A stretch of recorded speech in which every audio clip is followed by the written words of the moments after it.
बिस्मिल्लाहिर्रहमानिर्रहीम। अस्सलाम वालेकुम students, my name is Mohammed Raheel Saber और मैं हूं आपका बायोलॉजी टीचर। आज हम शुरू करने जा रहे हैं जी अपना लेक्चर नंबर 18। तो आइए जी देखते हैं अपने लेक्चर नंबर 18 में हम क्या देखेंगे। और लेक्चर नंबर 18 जो है वो है चैप्टर 3 का। लास्ट 2 लेक्चर हमारे हो चुके हैं जो हम चैप्टर 3 को स्टार्ट कर चुके हैं। तो आइए जी देखते हैं हम इस लेक्चर में क्या पढ़ने जा रहे हैं। तो लर्निंग आउटकम्स में पहला है जी मैकेनिज्म ऑफ एंजाइम एक्शन, दूसरा है जी फीडबैक इनहिबिशन, तीसरा है जी एक्टिव साइट, चौथा है जी लॉक एंड की model and the last one is the induce fit model. तो आइए जी स्टार्ट करते हैं with the mechanism of enzyme action कि एंजाइम जब एक्शन करता है तो क्या होता है, किस तरह होता है, कैसे करता है, वो क्या करता है। So enzyme is a 3 dimensional globular protein. तो स्टूडेंट अगर आपको कैरेक्टरिस्टिक्स याद कर लिए हो, पिछले लेक्चर में मैंने आपको करवाए थे, तो कैरेक्टरिस्टिक्स ऑफ एंजाइम में हमने बात की थी कि सारे एंजाइम बाय नेचर क्या होते हैं, प्रोटीन, और वो ग्लोबुलर प्रोटीन होते हैं। और मैंने तब भी बताया था, फिर बता रहा हूँ, ग्लोबुलर प्रोटीन क्या होंगे, जब अमीनो एसिड आपस में अरेंज होते हैं कॉम्प्लेक्स स्ट्रक्चर बनाने के लिए, तो उस वक्त उनकी अरेंजमेंट की बिहाफ पे या तो फाइबरस शेप बनती है लंबी सी, उसे फाइबरस प्रोटीन कहते हैं, जैसे आपके हेयर हो गए, या वो क्या करते हैं जी ग्लोबुलर प्रोटीन बनाते हैं, गोल सी प्रोटीन बनाते हैं, जैसे एंजाइम हो गए। ठीक है जी। सो ग्लोबुलर स्टैंड्स फॉर, ये असल में एंजाइम की अंदर अमीनो एसिड की अरेंजमेंट है, शेप है। ठीक है जी। 3 डायमेंशनल तो मैंने पहले भी बताया था भाई, एक फिजिकल स्ट्रक्चर है, ऐसा नहीं है कि हवा में बातें हो रही है, तो ये एक फिजिकल स्ट्रक्चर है। और बाय नेचर क्या है, protein. Every enzyme have specific chemical composition. तो स्टूडेंट याद रखिएगा, हर एंजाइम स्पेसिफिक अमीनो एसिड से मिलकर बना है। 20 टाइप्स के आपकी बॉडी में अमीनो एसिड होते हैं जो आप पढ़ चुके हैं, जो प्रोटीन बनाने में इन्वॉल्व होते हैं।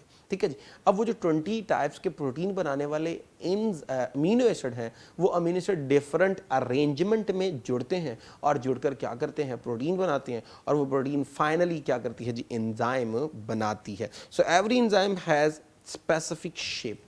हर एंजाइम की एक स्पेसिफिक शेप होती है। स्टूडेंट याद रखिएगा, वो शेप जो है वो डिपेंड करती है उसके स्ट्रक्चर के ऊपर, और स्ट्रक्चर डेफिनेटली डिपेंड कर रहा है किसके ऊपर, अमीनो एसिड के ऊपर। तो अमीनो एसिड की तादाद, अमीनो एसिड की स्पेसिफिक सीक्वेंस और अमीनो एसिड की टाइप, इन 3 चीजों का होना स्ट्रक्चर में बहुत ज्यादा जरूरी है। ठीक है जी। यानी स्ट्रक्चर को प्रॉपर मेंटेन करने के लिए इनकी तादाद, इनकी टाइप और इनकी सीक्वेंस, इन तीनों का होना बहुत ज़्यादा ज़रूरी है। अगर इन तीनों में से किसी एक चीज़ में भी खराबी आ गई तो स्ट्रक्चर खराब हो गया, स्ट्रक्चर खराब हो गया तो एंजाइम की शेप खराब हो गई, और अगर एंजाइम की शेप खराब हो गई तो एंजाइम प्रॉपर फंक्शन परफॉर्म नहीं कर पाएगा। तो तब हम कहेंगे कि the shape is necessary for the proper function of an enzyme. Mean कि अगर एंजाइम की शेप खराब हुई तो एंजाइम काम नहीं करेगा। और शेप किस पे डिपेंड कर रही है, उसके अंदर पाए जाने वाले अमीनो एसिड की स्पेसिफिक सीक्वेंस पे, उनके स्पेसिफिक नंबर पे और उनकी टाइप पे। ठीक हो गया। अगर कहीं पे भी खराबी आ गई एंजाइम काम नहीं करेगा। ओके जी। अगर नेक्स्ट हम देखें तो ये मेरे पास एक एंजाइम है जो ग्रीन कलर का आपको शो हो रहा है, और इसने सबस्ट्रेट से रिएक्ट करना है। आइए जी, इनका आपस में रिएक्शन हो गया और क्या बन गया, एंजाइम सबस्ट्रेट कॉम्प्लेक्स। अब नेक्स्ट क्या होगा, एंजाइम प्रोडक्ट कॉम्प्लेक्स। तो सबस्ट्रेट को किस में कन्वर्ट कर दिया गया, प्रोडक्ट में। और फाइनली हमारे पास एंजाइम रिकवर हो चुका है जो कि can be use again and again. और जो सबस्ट्रेट आई थी वो किस में कन्वर्ट हो चुकी है, प्रोडक्ट में चेंज हो चुकी है। अब इसी रिएक्शन में अगर आप देखें तो एंजाइम ने सबस्ट्रेट को पकड़ के प्रोडक्ट बना दिया, और एंजाइम ने अपने आप को रिकवर, यानी एंजाइम अपने आप को रिकवर कर लेगा अनअल्टर, यानी बगैर तब्दील हुए, and can be use again and again. ठीक है जी। ओके नेक्स्ट, ये हमारे पास एंजाइम है, तो जैसे ही सबस्ट्रेट से रिएक्ट करेगा तो क्या बनेगा, एंजाइम सबस्ट्रेट कॉम्प्लेक्स। और रिवर्सिबल रिएक्शन भी हो सकता है, रिवर्स भी हो सकता है। और नेक्स्ट क्या होगा, एंजाइम और प्रोडक्ट, यानी एंजाइम ने अपने आप को रिकवर कर लिया, can be use again and again, और सबस्ट्रेट को फाइनल प्रोडक्ट में क्या कर दिया गया, चेंज कर दिया गया। तो यहां पे हमारे पास फाइनल प्रोडक्ट बन गई। अब एंजाइम अगर हम देखें तो enzyme is highly specific and can only be transform only a specific substrate into product. तो स्टूडेंट पहले भी जो बात हो चुकी है, 2 लेक्चर में लगातार मैं इस पे बोल रहा हूं कि एंजाइम जो है वो हाईली स्पेसिफिक होते हैं। मिसाल के तौर पे मेरे पास सबस्ट्रेट है प्रोटीन, तो भाई प्रोटीन के लिए हमेशा प्रोटीएजेज ही आएगा, कोई और एंजाइम नहीं आएगा। मेरे पास है लिपिड, तो लिपिड के लिए लाइपेज ही आएगा। ठीक है जी, कोई और एंजाइम नहीं आएगा। तो स्टूडेंट इसी तरह हर एंजाइम जो है वो स्पेसिफिक होता है with respect to its substrate. जो सबस्ट्रेट है उसके साथ स्पेसिफिक एंजाइम रिएक्ट करेगा और उसको प्रोडक्ट में बनाएगा। कभी ऐसा नहीं होता मैं कहूँ जी लाइपेज जाके प्रोटीन को पकड़ ले, कभी भी ऐसा नहीं होता मैं कहूँ जी प्रोटीएजेस आके लिपिड को पकड़ ले, ऐसा नहीं होता। तो हर एंजाइम अपने स्ट्रक्चर के लिहाज से, अपने सबस्ट्रेट के लिहाज से क्या होता है, हाईली स्पेसिफिक होता है। आइए जी नेक्स्ट हम चलते हैं जी फीडबैक इनहिबिशन की तरफ। अब फीडबैक इनहिबिशन क्या होती है? अब फीडबैक इनहिबिशन में फर्स्ट पॉइंट है जी, in certain cases enzyme act in a series of chemical reactions। अब क्या मतलब ये कि कभी कभी तो ऐसा हो जो पीछे आपने पढ़ा कि एंजाइम ने सबस्ट्रेट को पकड़ा और पकड़ के क्या बना दिया, प्रोडक्ट बना दिया। तो बड़ा आसानी से छोटा सा रिएक्शन था और फाइनल प्रोडक्ट फौरन क्विकली बन गई। लेकिन कभी कभी ऐसा होता है कि फौरन प्रोडक्ट नहीं बनती, उससे पहले कई प्रोडक्ट बनती हैं और वो आहिस्ता आहिस्ता चेंज होती होती फाइनल प्रोडक्ट में कन्वर्ट होती हैं। तो उस वक्त क्या करना पड़ता है, फाइनल प्रोडक्ट बनाने के लिए उस रिएक्शन में छोटे छोटे कई रिएक्शन करवाने पड़ते हैं। जब कई रिएक्शन करवाने पड़ते हैं तो उस वक्त कई एंजाइम की जरूरत है, ना कि एक एंजाइम की जरूरत है। तो फीडबैक इनहिबिशन में पहला पॉइंट कि जी हमें कई एंजाइम चाहिए ताकि एक रिएक्शन के अंदर छोटे छोटे रिएक्शन को परफॉर्म करवाया जाए ताकि फाइनल प्रोडक्ट बने। सो फिर क्या होगा, related enzyme work together to complete a metabolic pathway. अब क्या है जी, यहां पे वर्ड यूज हुआ मेटाबॉलिक पाथवे। अब मेटाबॉलिक पाथवे क्या होता है, यहां मैंने अभी कहा कि एक रिएक्शन को परफॉर्म करना, उसके अंदर छोटे छोटे कई रिएक्शन करवाने। जब छोटे छोटे कई रिएक्शन करवाने हैं तो हर रिएक्शन के ऊपर एक स्पेसिफिक एंजाइम आएगा और वो उसको क्या करेगा, प्रोडक्ट में चेंज करेगा। तो स्टूडेंट ऐसा रिएक्शन जिसमें छोटे छोटे कई रिएक्शन हो उसे बोलते हैं मेटाबॉलिक पाथवे। ठीक है जी। अब उसमें क्या होगा, सबस्ट्रेट को पकड़ के प्रोडक्ट बनाया जाएगा, वो एक एंजाइम ने परफॉर्म किया। अब वो जो प्रोडक्ट बनी है वो फाइनल प्रोडक्ट नहीं है, तो नया एंजाइम आएगा और उस सबस्ट्रेट को पकड़ के क्या बनाएगा, नई प्रोडक्ट। ओके, अब ये जो नई प्रोडक्ट है ये भी फाइनल नहीं है, तो फिर एक नया एंजाइम आएगा। इस तरह हर एंजाइम अपनी प्रोडक्ट को नए एंजाइम के लिए क्या कर देगा, सबस्ट्रेट के तौर पे पेश कर देगा। So every next enzyme will use the product of the previous enzyme, और उसे क्या करेगा, अपनी सबस्ट्रेट बनाकर उसको फाइनल प्रोडक्ट बनाने में इन्वॉल्व हो जाएगा। So every next enzyme use the product of the previous enzyme by making it's substrate. तो हर बाद वाला एंजाइम पीछे वाले एंजाइम की सबस्ट्रेट को पकड़ेगा और पकड़ के क्या करेगा, प्रोडक्ट, क्योंकि फाइनल प्रोडक्ट अभी नहीं बनी। और इस तरह प्रोसेस जारी रहेगा कब तक, until the final product is form, तब तक जब तक कि फाइनल प्रोडक्ट रिसीव नहीं हो जाती। एग्जाम्पल ले लीजिए फोटोसिंथेसिस और रेस्पिरेशन। अब इस सारी स्लाइड की आइए जी जरा डिटेल में थोड़ी डिस्कशन करते हैं ताकि आपको समझ आए कि ये जो हमने 4-5 पॉइंट यहां पे पढ़े ये कहना क्या चाह रहे हैं। ये देखिए जी, ये मेरे पास है जी ग्लाइकोलाइसिस। अब ग्लाइकोलाइसिस क्या है, सेलुलर रेस्पिरेशन अगर आपने मैट्रिक में पढ़ा तो वहां पे पहला स्टेप था ग्लाइकोलाइसिस। अब ग्लाइकोलाइसिस में आपने कहा कि ग्लूकोज को पायरुवेट में यानी पायरुविक एसिड में कन्वर्ट किया जाता है, तो वहां पे तो आपने बड़े सुकून से कह दिया कि ग्लूकोज को पायरुविक एसिड में कन्वर्ट कर दिया जाता है। तो जरा ये स्लाइड तो देखिए, इसमें ये ग्लाइकोलाइसिस देखिए, ये ग्लूकोज है, ये है जी पायरुवेट। तो ग्लूकोज से पायरुवेट तक जाने में 10 स्टेप, 10 रिएक्शन इन्वॉल्व है। ये है जी पहला पॉइंट जो हम बताना चाह रहे थे कि कभी कभी ऐसा होता है कि एक रिएक्शन के अंदर कई रिएक्शन है। तो ग्लाइकोलाइसिस एक रिएक्शन है, उसके अंदर ये 10 आपको स्टेप नजर आ रहे हैं और हर स्टेप के ऊपर एक स्पेसिफिक एंजाइम आएगा और वो एंजाइम क्या करेगा, पीछे वाले की प्रोडक्ट पकड़ेगा, अपनी सबस्ट्रेट बनाएगा और नेक्स्ट जो है वो प्रोडक्ट बनाने में इन्वॉल्व हो जाएगा। अब अभी भी ये पायरुवेट जो है वो क्या किया जाएगा, माइटोकॉन्ड्रिया के अंदर एंटर किया जाएगा, with the help of oxygen इसकी ब्रेक होगी, जिसे हमने कहा था क्रैब साइकिल। तो ये है जी क्रैब साइकिल। फिर यहां पे वो कई स्टेप से गुजरेगा और हर स्टेप पे इन्वॉल्व होंगे कौन, एंजाइम। तो चेक कर लीजिए, वो बात आपकी कंप्लीट हुई और आपको शायद समझ भी आ गई कि एक रिएक्शन में, अब रिएक्शन अगर देखा जाए तो एक है क्या, सेलुलर रेस्पिरेशन, लेकिन उसके अंदर आप ये काउंट कर चुके हैं 20 से भी ज्यादा रिएक्शन इन्वॉल्व हो गए जो फाइनल प्रोडक्ट बनाने की क्या कर रहे हैं, कोशिश। तो हर एक स्टेप पे एक स्पेसिफिक एंजाइम आएगा और वो सबस्ट्रेट को रिसीव करके प्रोडक्ट बनाकर नेक्स्ट को वो प्रोडक्ट हैंड ओवर कर देगा ताकि वो इसको अपनी क्या बना ले, सबस्ट्रेट बना ले। आइए इसी चीज को इस तरह सीखते हैं। ये मेरे पास एक ए है जो कि मेरे पास है इनिशियल सबस्ट्रेट, और ये मेरे पास ई है which is a final product. तो अगर आपको एबीसी आती है तो ए के बाद फौरन ई नहीं आता, पहले बी बनना है, फिर सी बनना है, फिर डी बनना है। इसका मतलब ये हुआ अब ये रिएक्शन छोटे छोटे स्टेप्स में क्या किया जाएगा, डिवाइड। तो ये मेटाबॉलिक पाथवे हुआ। अब ए को पहले कन्वर्ट किया जाएगा किसमें, बी में, with the help of enzyme E1। अब स्टूडेंट ये था सबस्ट्रेट, तो ये क्या हो गया, प्रोडक्ट किसकी, इसकी। अब इसको कौन रिसीव करेगा, E2, और इसको किसमें कन्वर्ट करेगा, C में। अब स्टूडेंट C हो गया प्रोडक्ट किसकी, इसकी, लेकिन ये भी इसकी क्या बन गया, सबस्ट्रेट। तो ये C आगे क्या बन जाएगा, प्रोडक्ट। तो हर एंजाइम अपनी प्रोडक्ट को आगे क्या करता रहेगा, हैंड ओवर। अब चेक कर लीजिए, ये पीछे वाले की B क्या था, प्रोडक्ट, लेकिन आगे वाले ने उसको अपनी क्या बना लिया, सबस्ट्रेट। अब ये जो C पीछे वाले की प्रोडक्ट है, आगे वाले की क्या बन जाएगा, सबस्ट्रेट, किसकी, E3 की, और उसको फाइनली कन्वर्ट किया जाएगा इनटू D। अब D जो है वो प्रोडक्ट है इसकी, ठीक है जी। अब ये सबस्ट्रेट बन जाएगा किसकी, नेक्स्ट एंजाइम की, जो क्या है E4। अब E4 इसको कन्वर्ट करेगा इनटू फाइनल प्रोडक्ट E।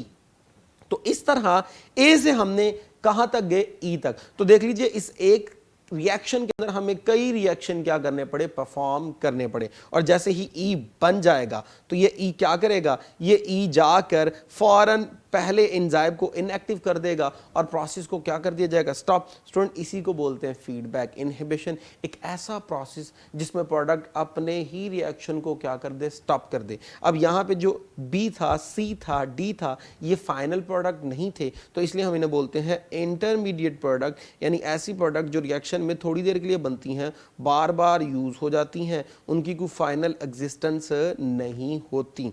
और अगर ऐसा हो कि मेरे पास फाइनल प्रोडक्ट की कॉन्सेंट्रेशन बहुत कम है और पहले वाले की कॉन्सेंट्रेशन बहुत ज़्यादा है इनिशियल सबस्ट्रेट की, तो ये प्रोसेस क्या रहेगा, कंटिन्यू रहेगा, एक्टिवेट रहेगा, चलता रहेगा, ठीक है जी। और अगर प्रोडक्ट बहुत ज़्यादा है तो प्रोसेस को फौरन क्या कर दिया जाएगा, स्टॉप। तो एक ऐसा रिएक्शन जिसमें बनने वाली प्रोडक्ट अपने ही रिएक्शन को स्टॉप कर दे, उसे फीडबैक इनहिबिशन कहते हैं। इसको एक नए अंदाज से देखते हैं जी। ये मेरे पास सबस्ट्रेट है, ये मेरे पास एंजाइम है। अब एंजाइम दोनों आपस में, सबस्ट्रेट के साथ एंजाइम और सबस्ट्रेट रिएक्ट करेंगे और क्या बन जाएगा, एंजाइम सबस्ट्रेट कॉम्प्लेक्स। तो ये पहला एंजाइम है। अब इसने सबस्ट्रेट को पकड़ा, किसमें कन्वर्ट कर दिया, प्रोडक्ट में। अब ये पहली प्रोडक्ट बनी। अब E1 की ये प्रोडक्ट है, लेकिन नए एंजाइम के लिए क्या बन जाएगी, सबस्ट्रेट, इसलिए लिखा है इंटरमीडिएट सबस्ट्रेट। अब नया एंजाइम है मेरे पास E2। अब ये E2 क्या करेगा, इस आने वाली सबस्ट्रेट को अपनी क्या बना लेगा, सबस्ट्रेट, और सबस्ट्रेट को पकड़ के क्या बनाएगा, प्रोडक्ट। अब ये जो प्रोडक्ट है पीछे वाले की ये प्रोडक्ट है, आगे वाले की सबस्ट्रेट है, जब भी तो क्या लिखा, इंटरमीडिएट सबस्ट्रेट। अब नया एंजाइम E3 आया और उसने इसे अपने साथ जोड़ लिया। अब स्टूडेंट देख लीजिए, हर आने वाला नेक्स्ट एंजाइम पीछे वाले एंजाइम की प्रोडक्ट को अपनी क्या बनाता जा रहा है, सबस्ट्रेट, ताकि प्रोसेस चलता रहे। अब फाइनली क्या किया जाएगा, प्रोडक्ट बन गई, ठीक है जी। अब जब फाइनल प्रोडक्ट बन गई तो प्रोडक्ट पीछे आपने पढ़ा जैसे ये बनती है वो प्रोसेस को क्या करती है, स्टॉप। तो क्या करेगा, ये जाके फौरन एंजाइम के साथ अटैच होके उसकी क्या करवा देगा, इनहिबिशन करवा देगा, ठीक है। अब जैसे ही इनहिबिशन हो गई तो अब दोबारा अगर मेरे पास सबस्ट्रेट आता है तो ये रिएक्शन नहीं होगा। इसे बोलते हैं फीडबैक इनहिबिशन, कि जी प्रोडक्ट की मिकदार आकर प्रोसेस को स्टॉप कर दे और कई एंजाइम वहाँ पे क्या हो, इन्वॉल्व, और कई दफ़ा क्या बने, इंटरमीडिएट सबस्ट्रेट, यानी छोटे छोटे कई स्टेप यहाँ पे क्या हुए, इन्वॉल्व हुए। ओके जी, एक्टिव साइट की तरफ चलते हैं। अब एक्टिव साइट क्या है, एक्टिव साइट जी, जैसे ये एंजाइम आपको नजर आ रहा है और यहाँ पे ये छोटी सी साइट है जहाँ पे सबस्ट्रेट आके रिएक्ट कर रही है। तो ये एंजाइम का वो वाला पोर्शन होता है जहाँ पे सबस्ट्रेट ने आके रिएक्ट करना होता है ताकि दोनों आपस में जुड़े, ES कॉम्प्लेक्स बने और फिर इसको फाइनल किस में कन्वर्ट किया जाए, प्रोडक्ट में। पूरे एंजाइम में चेक कर लीजिए, ये छोटा सा पार्ट है। सो ये क्या होगी, enzyme and substrate react with each other by active site, और स्मॉल पोर्शन है ऑफ एन एंजाइम। तो एंजाइम का छोटा सा पोर्शन जहां पे सबस्ट्रेट ने अटैच होना है ताकि उसे क्या किया जाए, ES कॉम्प्लेक्स बनाना है और फिर फाइनली प्रोडक्ट बनाना है। तो यहाँ पे एक और चीज, चार्ज बेरिंग साइट। तो active site charge bearing site होती है। बेटा मैंने पहले भी बताया था कि एक्टिव साइट छोटा पार्ट है। जब छोटा पार्ट है तो उसमें कुछ अमीनो एसिड इन्वॉल्व होंगे, लेकिन वो होंगे बड़े स्पेसिफिक। वो जो अमीनो एसिड इन्वॉल्व होंगे they are highly specific in nature, और उनकी बिहाफ पे एक्टिव साइट पे एक स्पेसिफिक क्या डेवलप किया जाएगा, चार्ज डेवलप किया जाएगा। जब चार्ज होगा तो उसी बेस पे फिर सबस्ट्रेट में भी एक स्पेसिफिक चार्ज होगा। दोनों चार्ज की बिहाफ पे दोनों का आपस में रिएक्ट करना क्या हो जाएगा, आसान हो जाएगा, क्योंकि चार्जेस आपस में एक दूसरे को अट्रैक्ट और रिपेल करते हैं। तो चार्ज बेरिंग साइट है जिससे ये सबस्ट्रेट को आपस में जोड़ती है। Consist of few but specific amino acid, पहले भी मैंने बता दिया कि थोड़े से अमीनो एसिड होंगे लेकिन होंगे बड़े स्पेसिफिक। सो आइए जी अब एक्टिव साइट के जो है वो हम रीजन्स की तरफ चलते हैं कि ये जो एक्टिव साइट जो फंक्शन परफॉर्म कर रहा है ये किस तरह करता है जी। एक्टिव साइट के हमारे पास दो रीजन होते हैं जी, दो रीजन। अब वो दो रीजन कौन से हैं? पहला रीजन है जी बाइंडिंग रीजन। अब बाइंडिंग रीजन क्या करता है स्टूडेंट? It recognization substrate. अब रिकॉग्नाइजेशन सबस्ट्रेट से क्या मुराद है? जैसे प्रोटीन, आपको बताया कि प्रोटीन मेरे पास सबस्ट्रेट है तो उसका एंजाइम मेरे पास क्या होगा, प्रोटीएजेस। तो प्रोटीएजेस सिर्फ हमेशा रिकॉग्नाइज करेगा प्रोटीन को। तो बाइंडिंग साइट एंजाइम का वो वाला पार्ट जो रिकॉग्नाइजेशन करेगा एक स्पेसिफिक किसकी, सबस्ट्रेट की, ताकि क्या किया जाए, उसको अपने साथ अटैच कर लिया जाए। सो बाइंड इट्स सबस्ट्रेट, और सबस्ट्रेट को अपने साथ क्या कर लेगा, जोड़ लेगा। तो इसका काम रिकॉग्नाइजेशन करना और अपने साथ सबस्ट्रेट को जोड़ना, ताकि क्या बनाया जा सके, ES कॉम्प्लेक्स बनाया जा सके। तो एक्टिव साइट का वो वाला रीजन जो सबस्ट्रेट को रिकॉग्नाइज करेगा, यानी अगर प्रोटीएजेस है तो वो प्रोटीन को रिकॉग्नाइज करेगा और अपने साथ जोड़ के ES कॉम्प्लेक्स बना लेगा। सो दूसरा रीजन क्या है, कैटालिटिक रीजन। अब ये कैटालिटिक रीजन क्या करेगा, ट्रांसफॉर्म सबस्ट्रेट इनटू प्रोडक्ट। तो ये आने वाली इस सबस्ट्रेट को किसमें कन्वर्ट कर देगा, प्रोडक्ट में। सो एक्टिव साइट के दो पार्ट हुए, एक ने क्या किया जी, सबस्ट्रेट को अपने साथ अटैच किया, उसे कहा हमने बाइंडिंग रीजन, और दूसरे ने क्या किया, उस आने वाली सबस्ट्रेट को प्रोडक्ट में कन्वर्ट कर दिया। तो एक का काम जोड़ना और एक का काम तोड़ना। तो ये एक्टिव साइट के दो रीजन है। आइए जी अब हम चलते हैं जी मॉडल्स की तरफ कि ये जो रिएक्शन परफॉर्म होते हैं, ये जो एंजाइम एक्शन परफॉर्म कर रहा है, ये किस मैनर में कर रहा है, किस तरह हो रहा है, क्या क्या चेंज आता है। तो डिफरेंट साइंटिस्ट ने डिफरेंट कॉन्सेप्ट यहाँ पे पेश किए। पहला जो कॉन्सेप्ट मशहूर है वो है जो लॉक एंड की मॉडल। इस लॉक एंड की मॉडल में प्रेजेंटेड बाय ईमेल फिशर। अब ये क्या कहता है, एज वन स्पेसिफिक की can open only a specific lock. In the same manner, specific enzyme can transform only specific substrate into product. कि जिस तरह एक स्पेसिफिक ताले की एक स्पेसिफिक चाबी होती है और वो ताला उसी चाबी से खुलता है, किसी और से नहीं, बिल्कुल इसी तरह हर एक स्पेसिफिक एंजाइम एक स्पेसिफिक सबस्ट्रेट को पकड़ के प्रोडक्ट में चेंज करता है। यानी बात हो रही है स्पेसिफिसिटी की, ठीक है जी। अब स्पेसिफिसिटी शुरू से चला रहे हैं कि प्रोटीएजेस प्रोटीन को ही पकड़ेगा, लाइपेजेस लिपिड को ही पकड़ेगा, किसी और को नहीं पकड़ेगा। तो बिल्कुल इसी तरह अब लॉक एंड की मॉडल क्या कहता है, according to this model active site is a rigid structure. Student rigid structure क्या होता है, फिजिक्स में आपने सुना होगा, रिजिड एक ऐसा स्ट्रक्चर होता है जिसके अंदर किसी किस्म का कोई चेंज नहीं आता, वो अपनी शेप को क्या करता है, मेंटेन, आसान अल्फाज में सख्त। तो ये क्या है जी, नो चेंज अकर बिफोर, आफ्टर और ड्यूरिंग द रिएक्शन। तो यानी एक्टिव साइट में रिएक्शन के दौरान, रिएक्शन से पहले, रिएक्शन के बाद किसी किस्म का कोई चेंज नहीं आता, यानी ये अपनी शेप को क्या रखता है, मेंटेन रखता है। जैसे ये एंजाइम है मेरे पास, की के तौर पे शो हो रहा है, सबस्ट्रेट लॉक के तौर पे शो हो रही है। तो जैसे ही ये की इस लॉक को खोलेगी तो खोलने से पहले, खोलने के दौरान या खोलने के बाद इस की में किसी किस्म का कोई चेंज नहीं आएगा। बिल्कुल इसी तरह वो कहना चाह रहा है जी एंजाइम में किसी किस्म का कोई चेंज नहीं आता। आइए जी मजीद इसके कुछ और कैरेक्टरिस्टिक्स देखते हैं। ये कहता है जी, ये चेक कर लीजिए, ये आपके पास एंजाइम है और ये डिफरेंट सबस्ट्रेट है, दोनों तीनों अगर आप चेक करें तीनों की शेप डिफरेंट है। अब बारी बारी सारे ट्राई कर रहे हैं, लेकिन फाइनली कौन अटैच होगा, जिसकी परफेक्ट शेप यहां पे क्या होगी, मैच होगी। तो यहां पे ये मेरे पास सबस्ट्रेट है, शेप मैच हो रही है, तो वो आके एंजाइम से क्या कर रही है, रिएक्ट। तो यही इस मॉडल में कि there are specific shape of substrate and active site. अगर शेप स्पेसिफिक है तो अटैचमेंट होगी, अगर स्पेसिफिक शेप नहीं है तो अटैचमेंट नहीं होगी। जैसे कि इस जो है वो डायग्राम में आपने देखा था कि जब मैच कर रही थी ज्योमेट्रिकल शेप, जब भी फिट हुआ, जब भी जाके ES कॉम्प्लेक्स बना, और अगर शेप नहीं होगी, स्पेसिफिक शेप मैच नहीं होगी तो ES कॉम्प्लेक्स नहीं बनेगा। सो Hence they fit together if they are same.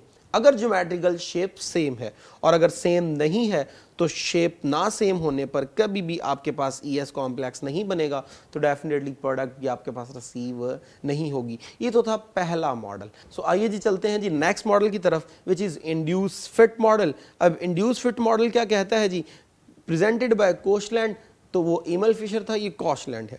Most acceptable model, सबसे ज्यादा एक्सेप्ट, यानी ठीक यही वाला है, पीछे वाले में गलती थी। आइए जी क्या कहता है, when a substrate combine with an enzyme it induce changes in the enzyme substrate, this change in structure enable the enzyme to perform its catalytic activity।